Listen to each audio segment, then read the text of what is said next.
untuk teman-teman dengan cerebral palsy ini. Kan ibu-ibu itu berarti sangat berharap gitu loh, Mas. Ya kan? Berarti kuncinya kan ini nggak usah ngomong ganja buat nyimeng-nyimengnya aja nih, tapi mabuk-mabukan gitu ya. Yang sakit-sakit itu, ibu-ibu itu butuh obatnya sekarang, Mas. Nggak nunggu nanti. Karena kalau nunggu nanti ini sudah berapa korban? Almarhum Yeni Irawati, ya, istri Fidelis. Korban kedua adalah almarhum Musa Ibnu Pedersen, anak Bu Dwi kemarin, pemohon kita. Mau nunggu apa, Mas? Ini negara yang harusnya kewajibannya itu melindungi kesehatan warga negaranya, Mas.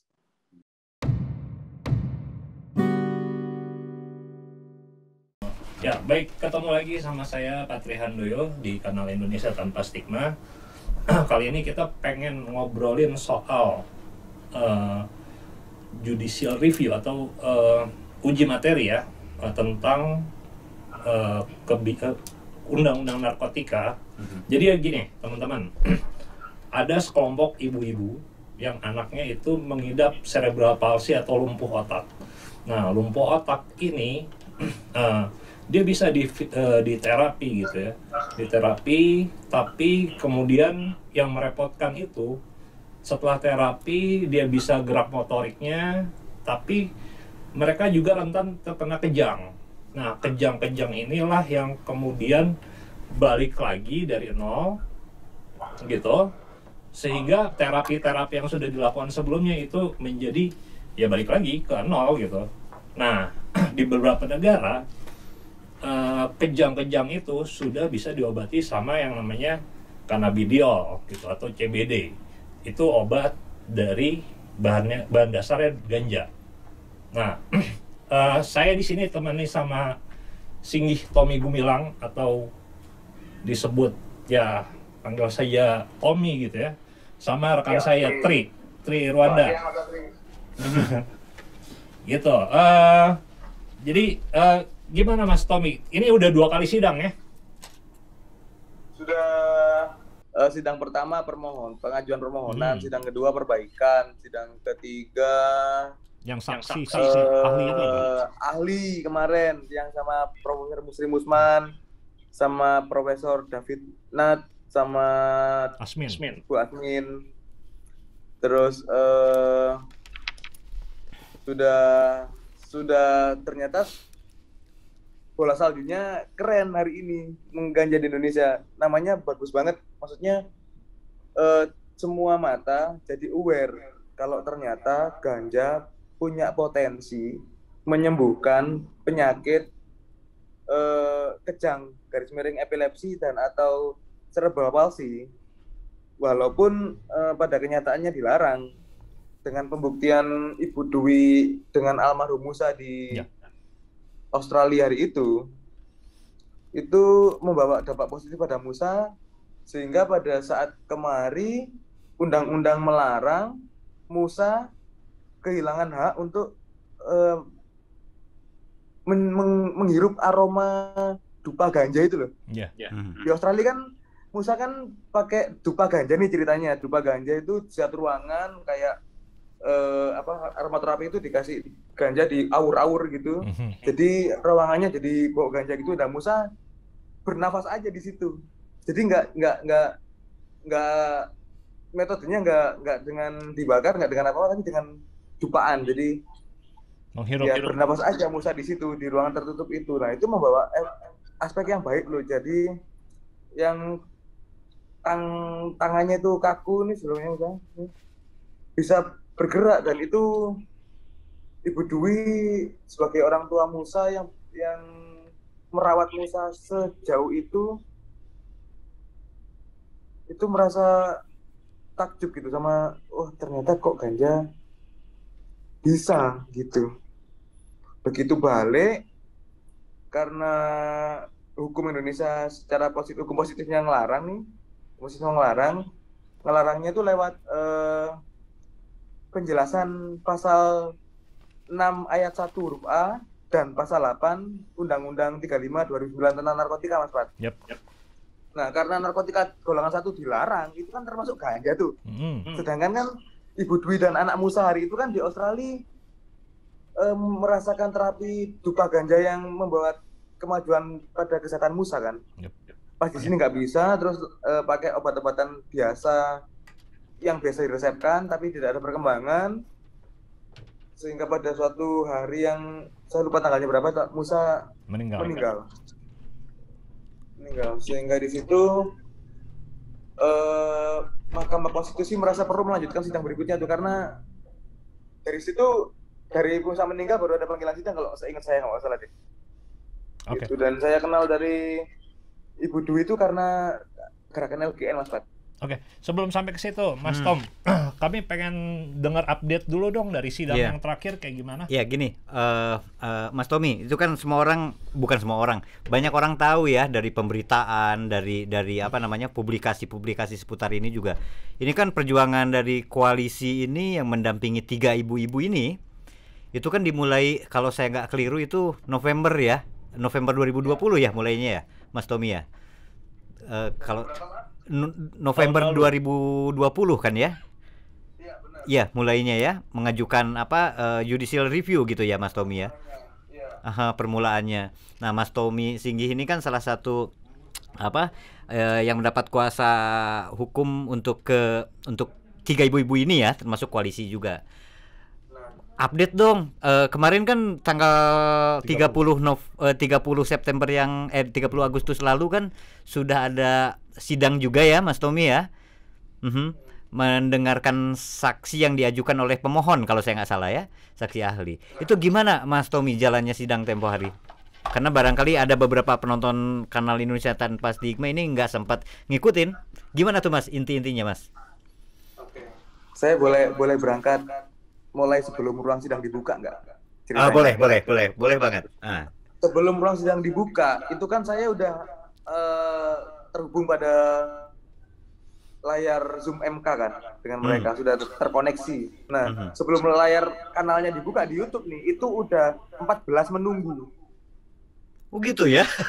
14 udah menunggu acara yang belum mulai itu loh. Itu.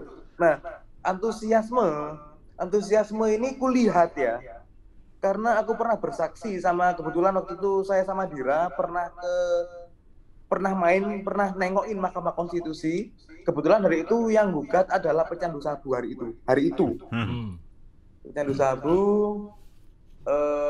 yang nonton itu cuman saya sama Dira titik.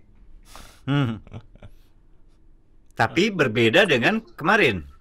Beda dengan antusiasme bola salju narkotika golongan 1 untuk kesehatan. Jadi yang waktu itu sidang itu untuk masalah diri sendiri ya, untuk penggunaan diri sendiri ya waktu itu ya, yang MK yang waktu itu saya lihat sama Dira, yang pengunjungnya 2 orang, itu sudut-pandangnya untuk diri sendiri. Itu yang nonton cuma 2 tuh sidang hari itu, saya dan Dira.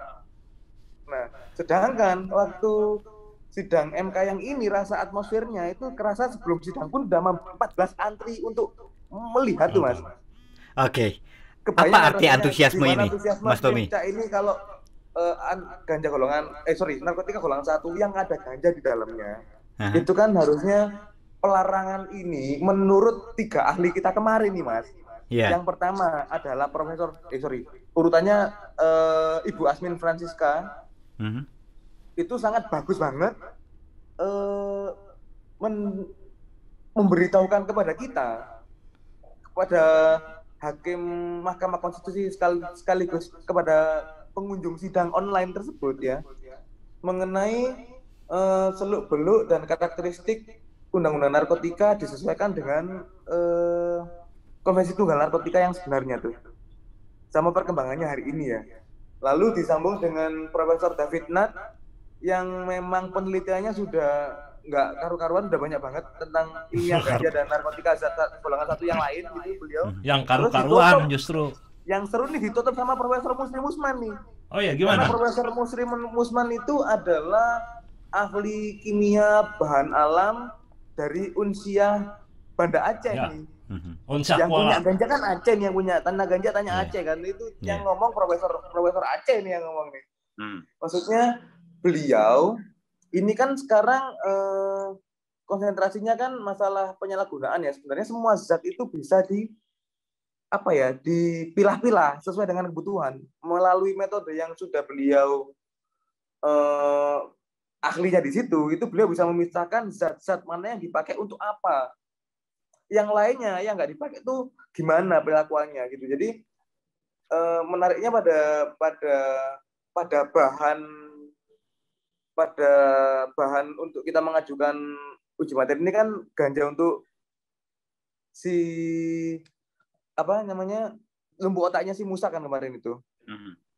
Nah, ini kan ternyata benar Mas Fatih tadi bilang, anak-anak ini permasalahan utamanya adalah pada kejang. Oke. Kejang ya? Kejang. Iya, kenapa saya mengikuti JR ini? Kenapa saya antusias banget JR ini? Karena sebenarnya adikku pun cerebral palsy, adik kandungku. 5 tahun di bawahku usianya. Oke. Dan papaku tak suruh pakai ganja itu nggak mau, Mas Pat.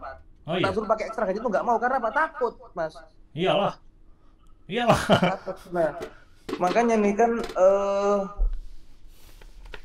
setelah saya mengikuti proses hidup ini ya, kenapa saya JR ini? Ternyata saya pikir-pikir, kenapa kok adikku saya dikasih seberapa sih? Ternyata aku memperjuangkan dari sisi yang sini nih. Jadi kan aku cuma berdua, aku sama adikku nih ceritanya. Adikku yang cerebral palsy, aku dengan teman-teman di koalisi sekarang ini lagi memperjuangin pengobatan narkotika golongan 1, termasuk ganja untuk kesehatan, Mas Pat. Ternyata misterinya di situ, Mas. Asiknya. Betul. Jalan Tuhannya tuh loh, kan kita nggak tahu nih jalan Tuhan yang kita tahu kan jalan ninja kadang-kadang. Atau jalan pedang ya. Nah, Mas Tommy ini tadi menarik, Mas Tommy mengawalinya dengan setting sewaktu Zoom dibuka sudah ada 14 orang yang menunggu gitu ya. Berbeda dengan sidang yang Mas Tommy alami sebelumnya ya. Nah, apa Mas Tommy tadi sudah katakan ini ada antusiasme pada saat sidang kemarin. Apa arti antusiasme itu buat Mas Tommy, Mas? Hukum ini kan harusnya dinamis ya. Karena hukum ini kan sebenarnya harusnya mengatur ya. Iya. Ya kan, mengatur apa ya? Keadaan terupdate yang diatur ya kan. Bila mana dunia sudah membuktikan kalau ternyata ganja punya manfaat untuk kesehatan, lah kan sebenarnya kita sebagai bangsa tinggal milih nih. Kita mau jadi konsumen doang, apa kita mau jadi apa sudut pandangnya. Kalau kita mau jadi konsumen doang, yakin aku ganja medis pasti masuk di Indonesia suatu hari nanti. Kan cuman kan ini perjuangan anak bangsa untuk memerdekakan orang-orang yang sakit ini yang butuh obatnya sekarang, Mas Pat. Ya, betul. Iya kan, Mas, benar nggak? Jadi ini bukan perjuangan untuk melegalisasi ganja medis global farmasi masuk gitu, big pharma masuk gitu, enggak. Ini perjuangan anak bangsa untuk memanfaatkan narkotika golongan 1 termasuk ganja untuk pelayanan kesehatan. Kuncinya karena yang sakit butuh obatnya sekarang. Itu kuncinya. Itu loh. Nah, sedangkan yang sakit ini jadi haknya terpenggal karena adanya penjelasan pasal 6 ayat 1 huruf A dan pasal 8 Undang-Undang Narkotika lagi, Mas Bat. Itu tadi yang menghalangi kita, makanya koalisi bersepakat untuk itu kita tabrak pasal itu. Itu kita uji pasal itu ke Mahkamah Konstitusi. Karena apa? Karena yang sakit ini butuh hak pelayanan kesehatan sebagaimana diatur Undang-Undang Dasar, Mas Pat. Oke. Jadi, Tom, yang diuji itu 2 pasal ya dalam Undang-Undang Narkotikanya? Yang pasal 8 bunyinya ayat 1 ya, narkotika golongan 1 dilarang digunakan untuk kepentingan pelayanan kesehatan. Yang penjelasan pasal 6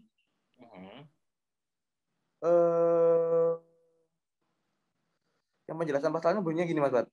Gimana? Penjelasan pasal 6 ayat 1 huruf A berbunyi, nah, dalam ketentuan ini yang dimaksud dengan narkotika golongan 1 adalah narkotika yang hanya dapat digunakan untuk tujuan pengembangan ilmu pengetahuan dan tidak digunakan dalam terapi, serta mempunyai potensi sangat tinggi mengakibatkan ketergantungan, Mas Bat. Nah, di sini yang kita minta adalah hanya dapat digunakan untuk ilmu pengetahuan itu, Mas Bat. Kenapa nggak digunakan pelayanan kesehatan? Sedangkan Undang-Undang Dasar 45 itu punya pasal yang berbunyi tentang hak ya, tentang hak asasi manusia ya. 28 itu ya, 28D ya. Iya, 28 itu yang menyatakan bahwa berhak atas pelayanan kesehatan. Ya, iya, termasuk memanfaatkan ilmu pengetahuan dan teknologi toh. Benar. Oke, Bung Tom, aku mau tadi prosesnya seperti itu ya. Ada antusiasme, kemudian juga ada apa lagi tadi? Ya, kelihatan sih bahwa ini menyadarkan banyak orang. Menyadarkan gitu banyak orang. Nah, tapi kami pengen tahu nih, Mas Tom. Dikau tuh kenal sama ibu-ibu itu gimana sih ceritanya? 3 ibu pemohon ini dari mana sih, Mas Tommy? Seorang lawyer gitu loh. Gimana kok kenal dengan teman-teman ini? Ibu-ibu ini. Jadi gini ceritanya. Berawal dari karena Lingkar Ganjar Nusantara waktu itu Dira, kalau nggak salah belajar di ada namanya Bumi Langit di Jogja tuh untuk pertanian organiknya tuh. Pertanian Dira tuh belajarnya di situ. Lalu di situ Dira ketemu sama Ibu Dwi dan Musa tuh awalnya tuh. Bertemu dengan Ibu Dwi dan Musa, terus pada kunjungan kedua saya dikenalkan dengan Bu Dwi dan Musa karena saya punya pandangan bahwa ada hak Musa, ya kan, yang harusnya didapat pengobatannya di Indonesia tapi jadi nggak bisa karena undang-undang. Lalu setelah itu kebetulan saya ketemu sama teman-teman koalisi nih. Yang ternyata idenya sama, Mas Pat. Ya, gimana? Idenya kita ingin narkotika golongan 1 itu dapat digunakan untuk pelayanan kesehatan, Mas Pat. Nah, kebetulan pas era-era awal ngobrol itu, kebetulan aku lagi tesis, Mas Pat, awal kemarin itu. Lagi tesis, jadi tesisku juga tak sambung ini. Tesisku judulnya Prospektif Ganja Indonesia untuk kepentingan pelayanan kesehatan kemarin, Mas Bat. Udah selesai tuh. Oke. Nah, jadi ketemu Bu Dwi lah di Dira. Terus akhirnya di belakang Bu Dwi ini ada ibu-ibu dengan anak cerebral palsy di Jogja yang punya komunitas itu jumlahnya hampir 5.000. Oke. Hampir 5.000. Hampir 5.000. Di Jogja aja tuh. Mohon saya dicek kalau salah itu di Jogja aja tuh. Oke. Ya, jadi ketemu dengan teman-temannya Bu Dwi itu kan akhirnya mereka membuat kampung mus namanya ya.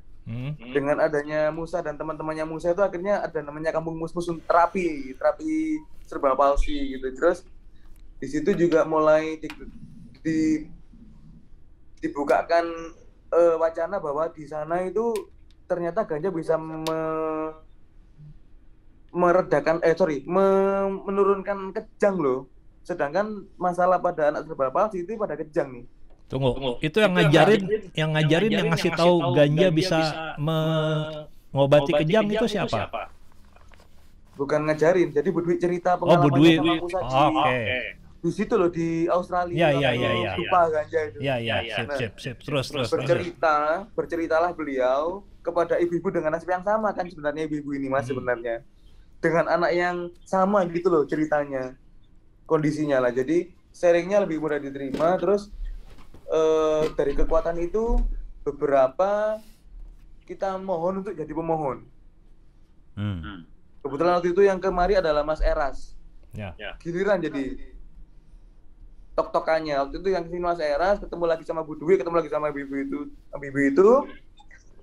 Terus ditambah dengan 3 lembaga yang membantu kita untuk menjadi pemohon, yang merasakan hak benar-benar hak ini dilanggar gitu lah undang-undang. Secara kepercayaan diri, sebenarnya bila mana ditabrakkan dengan konstitusi yang lebih tinggi ya kan, bila mana undang-undang ini bertentangan dengan undang-undang 45 ya mestinya sih mesti menang kita harusnya ya. Harusnya. Makanya di pembuktian ini saatnya kita membagi ini pengetahuan ke hakim. Mungkin beliau udah tahu, tapi kan nggak mendalam nih. Nah, kita mendatangkan ahli-ahli yang bisa mengupas itu secara mendalam. Soalnya pertanyaan hakim juga bagus-bagus, Mas Pat. Kalau kita amati bareng-bareng nih, kritis hakimnya hari ini. Gimana pertanyaannya? Termasuk regulasi bagaimana yang pas untuk kita, bagaimana tetap arahnya penyalahgunaan, menghindari ya. Dari situ kemarin Mbak Asmin menjawab sedikit banyak ya tentang regulasi berbagai macam seperti ada metode consumption room ya kalau di sana ya ada consumption room ruang konsumsi ya. Justru arahnya kepada tanya jawab yang elegan gimana Indonesia harus mengatur ini karena hukum itu harusnya dinamis, Mas Pat. Undang-undang narkotika itu 2009, Mas Pat. Berapa korban masuk penjara gara-gara undang-undang narkotika yang sebenarnya secara hukum itu kan harus ada kerugian ya, harus ada korban ya. Ini kan narkotika ini kan nggak ada korban. Crimeless. Crime. Iya, nggak ada korban. Tapi paling penuh penjara gara-gara narkotika ini kan saya bingung nih. Sedangkan Pak Yasona ngomongnya pastinya harus ngurang penjara rehab. Sedangkan kalau kita pindah ke rehab, masalahnya baru lagi nanti rehab. Makanya peraturan yang ideal itu kita cari sekarang nih. Idealnya itu sekarang nih kita cari harusnya nih. Karena kalau mindahin yang penjara ke rehab, penjara pasti semua penuh dan masalah baru nanti buat Kemensos. Tom.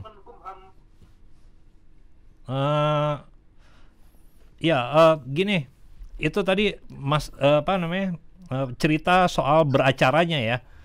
Sebelum sampai ke situ, tentunya kalian koalisi ini membujuk ibu-ibu itu dong supaya mau menjadi pemohon gitu ya kira-kira. Tapi kan tentu saja banyak pertimbangan gitu. Wah, nanti saya kalau misalnya ini nanti saya disangka melanggar undang-undang dan seterusnya. Itu gimana tuh cara Tommy dan kawan-kawan bisa akhirnya membujuk ibu-ibu itu untuk menjadi pemohon? Memang benar tuh. Awalnya itu kan PR juga ya. Benar. Jadi meminang ibu-ibu ini jadi pemohon itu butuh tektok yang enggak sekali dua kali, Mas Pat. Ketakutannya adalah pada saat saya menjadi pemohon, apakah saya bisa berurusan dengan hukum di Indonesia? Karena kalau saya harus berurusan dengan hukum di Indonesia, bagaimana anak saya? Sedangkan kan ini kita berusaha untuk anak saya, gitu. Dilemanya gitu, Mas Pat, awal-awal tuh. Ya kan? Terus akhirnya kita pendalaman memastikan kalau pada ibu pemohon tidak ada barang bukti, Mas Pat. Ya kan? Memastikan bahwa pengobatan itu hanya terjadi di Australia hari itu, khususnya untuk Bu Dwi ya. Yang pertama kali mandaatan kuasa kan Bu Dwi itu person pertama. Harus memastikan kalau dipakai di Malaysia setelah di sini wis udah nggak ada sama sekali itu pengobatan. Nah, terus ketakutan itu jadinya kan seandainya bentuknya adalah penekanan kan, makanya koalisi itu punya andil untuk gimana caranya nggak terjadi pressing ke ibu-ibu pemohon ini. Justru di situ nadinya koalisi kan. Jadi di saat itu terjadi titik temu, barulah strek tanda tangan. Gitu. Emang itu proses sih, Mas Prat. Saya ada di proses itu soalnya. Ada di proses takut itu soalnya. Betul. Sejauh ini kan berarti udah 3 kali sidang ya, Tom ya. Ada nggak teror gitu atau apa ke ibu-ibu itu? Sejauh ini sih nggak ada ya. Nggak ada ya? Ada ya? Sejauh ini sih nggak ada. Oke. Aman-aman ibu itu masih tetap melindungi anaknya seperti biasanya sih. Tetap bekerja yang punya aktivitas kayak Bu Dwi punya kebun, urusin kebun. Kan Dikau tahu juga lah, banyak banget tuh yang tentang legalisasi ganja. Ya nggak sih? Gitu. Sejauh ini aman ya? Saya pengen tahu gini, Mas Tommy. Setelah sidang kemarin itu berlangsung, kemudian saksi ahli sudah didengar keterangannya, dan menurut Mas Tommy juga hakim juga cukup baik ya dalam mengelola persidangan kemarin itu. Nah, sidang berikutnya berarti apalagi sih setelah itu, Mas Tommy? Sidang berikutnya itu agendanya kebetulan adalah 14 September 2021, Senin. September ya? Senin besok nih. Nah, agenda berikutnya, kuasa pemohon mencoba menghadirkan ahli kembali. Kali ini kita akan berusaha menghadirkan dokter yang kali ini. Tunggu, apakah itu berarti yang 3 saksi ahli kemarin memang dirasa belum cukup atau gimana tuh, Mas? Saya awam dalam soal persidangan ini. Oke. Tim koalisi kemarin dalam agenda waktu kita meeting internal siapa saja sih ahli-ahli yang sekiranya kita datangin itu melis beberapa nama. Nah, kebetulan MK ngasih kesempatannya 3-3. Oh. Jadi 3 pertama, 3 kedua. 3 kloter lah ya. 1 kloter itu 3 lah ya. 1 kloter 3 ya. 1 kloter kemarin kloter pertama diisi 3. Bu Asmin dari Universitas Atmajaya ya itu. Oke. Jadi yang tanggal 14 ini akan ada 3 lagi ya berarti ya, Mas Tommy? Akan dikonfirmasi pas sebelum sidang biasanya. Jadi ini sedang kita upayakan nih dokter siapa yang sudah fix, dan kayak kemarin itu kan ada kejadian-kejadian yang di luar di luar kuasa tuh, kayak Profesor Musi ternyata yang nyumpah nggak ada, anaknya lagi keluar. Tetangganya katanya ya. Gitu-gitu loh. Jadi kita ingin meminimalisir begitu pas sebelum sidang biar fix, nggak kayak kemarin lagi. Karena ya jadi yang nyumpah kan sulit. Akhirnya saya telepon semua anak Aceh, saya telepon Profesor Musi, saya nyuruh tetangganya. Masalahnya ada cara yang paling bagus kemarin dimasukin nama teman-teman. Panggil aja tukang Gojek sembarangan. Suruh datang, pas datang suruh nyumpah doang. Habis itu pergi deh tukang Gojek. Ternyata lebih cepat anaknya pulang daripada tukang Gojek. Yang nyumpah itu anaknya tuh. Yang bawa Al-Quran diproduksi anaknya akhirnya tuh. Padahal kita udah siapin tukang Gojek tuh. Kita orderin Gojek ke Profesor Musri ke rumahnya, cuma apa buat magangin Quran tuh sesuai syarat MK tuh. Oke. Ya kawan-kawan di rumah ini ya, yang kadang-kadang nggak diketahui orang ya, nggak diketahui orang di balik sebuah persidangan tuh seperti ini ya liku-likunya ya. Oke, tanggal 14 nanti dan Mas Tommy, apakah ada perkiraan gini loh Mas, apakah ini akan panjang jalannya sidang ini, akan masih berliku-liku, atau mungkin sebetulnya teman-teman koalisi termasuk Rumah Cemara ya Pak ya, memiliki target tertentu, ini harus selesai kapan, misalnya di tahun ini deh harus ada keputusan atau apa, seperti itu nggak sih cara berpikirnya? Oke, gini, jadi hukum acara konstitusi itu yang mengetahui agenda itu hanya beliau-beliau, Bapak Hakim Ketua Konstitusi. Hakim ya berarti. 9. Iya, ruangan punya dia kan. Yeah. Jadi agenda yang saya dia, jadi berapa lama-lamanya itu sebenarnya bukan di kuasa kita untuk mengetahui. Jadi beliau misalkan hari ini nih, hari sidang, udah ada tanggal berikutnya 14, itu udah ada tuh di mereka tuh. Kita cuma bisa mendengar setelah mereka ngomong.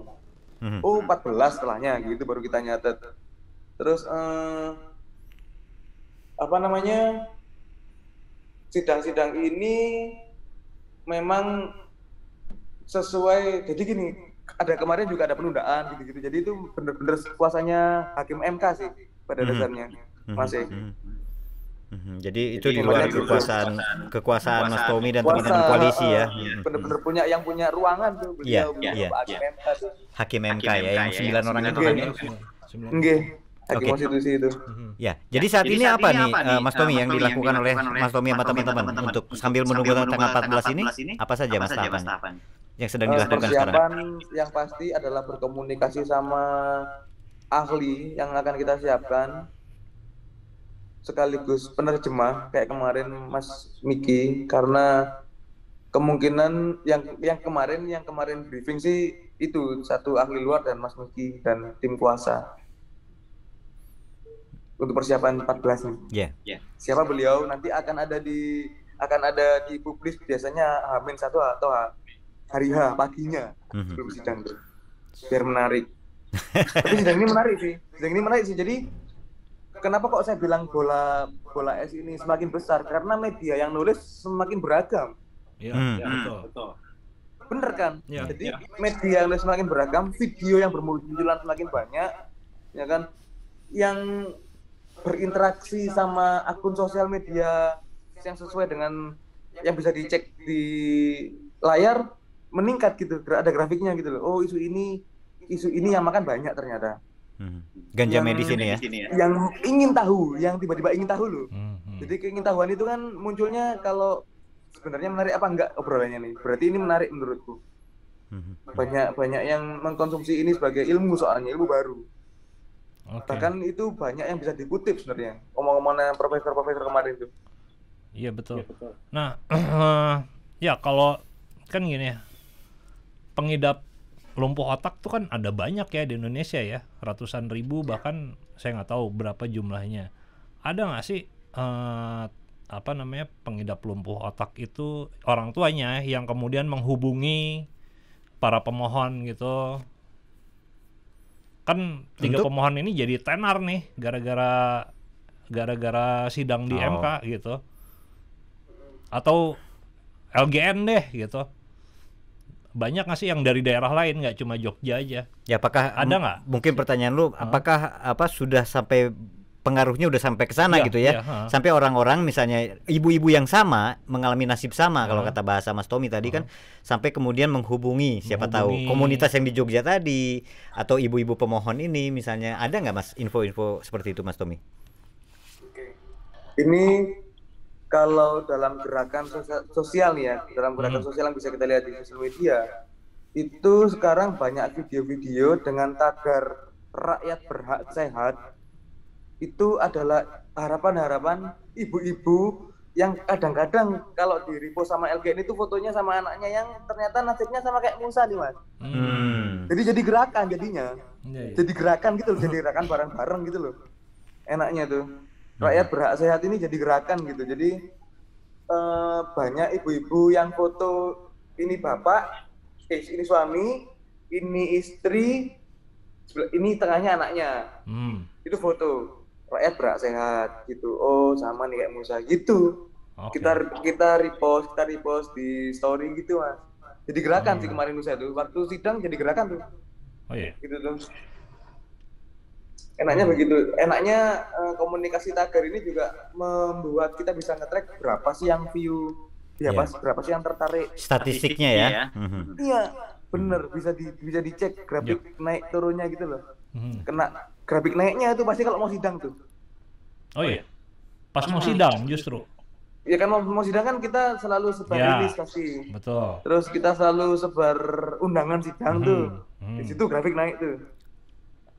Gitu, pas sidang naik tuh, terus datar, terus kan ada frekuensi, kan ada isu yang lain dulu, SJ misalkan keluar dari dalam gitu-gitulah, kedistrak dulu, mau sidang lagi, naik lagi nih isunya nih, tagar itu pasti. Gitu. Makanya nih bagus banget nih konsep bernafasnya, kan kayak bernafas nih, naik dulu, turun dulu, isu yang lain naik lagi, turun lagi. Fluktuatif ya. Enaknya sidang MK Mas Pat. Enaknya kalau sidang uji materi di MK itu kesempatan medianya berlipat. Karena dibandingkan dengan uji materi di MA. Ya, bedanya Mas Pat. Kalau uji materi di MA Mahkamah Agung, yang diuji adalah peraturan di bawahnya undang-undang dengan undang-undang. Jadi batu ujinya undang-undang. Sedangkan yang di Mahkamah Konstitusi undang-undang dengan undang-undang dasar. Konstitusi ya. Kalau di MA Mas Pat, itu kamu isu ini cuma bisa masuk media sehari nih. Pada saat mengajukan permohonan itu doang. Karena nggak ada sidang Mas Pat.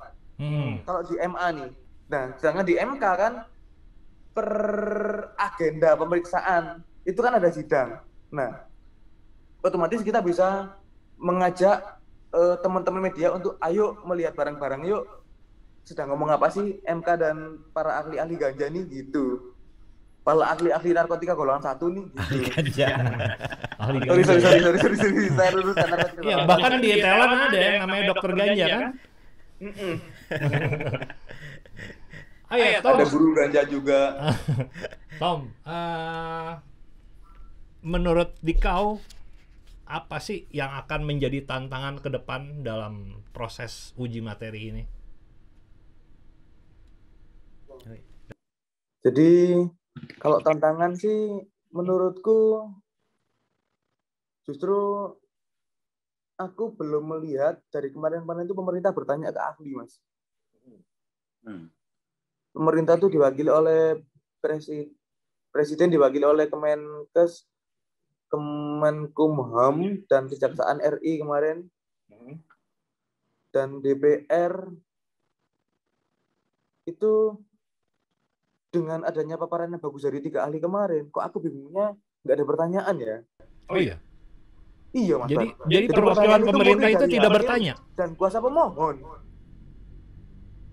Pertanyaan itu hadir dari hakim konstitusi dan kuasa pemohon, Mas Bat. Pemerintah nggak nanya sama sekali. Belum ada. Tapi dikasih kesempatan. Dikasih, tapi mereka bersurat menyampaikan pendapat, namanya pendapat pemerintah kemarin. Tapi by surat, Mas Pak. Jadi tidak dinyatakan dalam sidang, tapi akan menyatakan by surat gitu katanya. Oke. Dokumen. Maksudku kalau ditanya tantangan apa, justru aku pengen bertanya, kok pemerintah nggak tertantang atas isu ini ya? Maksudku kok nggak ada pertanyaan, Mas Pak, dengan pernyataan ahli. Iya.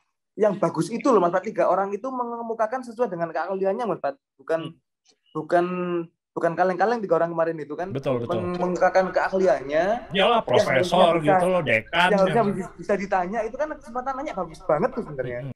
Terutama masalah kesehatan ya. Terutama dari sisi Kementerian Kesehatan mungkin ya. Penggolongan ini kan kenapa ditambah terus ya? Benar juga pertanyaan lagi. Kenapa narkotika golongan 1 ditambah terus? Ada nggak bukti riset untuk menambah narkotika golongan 1? Belum pernah ada menurutku. Iya, belum pernah. Aku terakhir deh, ya, Mas Tommy. Ini di luar konteks persidangan ya. Ini pertanyaan yang lagi-lagi mewakili awam loh ya. Ini bisa jadi. Jadi gimana pendapat Mas Tommy? Mungkin juga ini jawabannya bisa pribadi gitu. Kalau ada orang yang berpendapat kayak gini, ini kan dibikin aja koalisi ini kan orang-orang yang memang pengen legalin ganja biar nanti bisa ngeganja meskipun pakai embel-embel medis, karena kan biar jadi ini gitu loh, biar jadi apa, akal-akalan. Gimana Mas Tommy ngejawab itu, Mas? Kalau ada yang sampai kemudian menyatakan hal seperti itu. Sebenarnya kalau kita mau legowo ya, kita mau legowo itu kita lihat sisi pemohon kita aja dulu. Sisi Bu Dwi, sisi Bu Santi, sisi Bu Novi.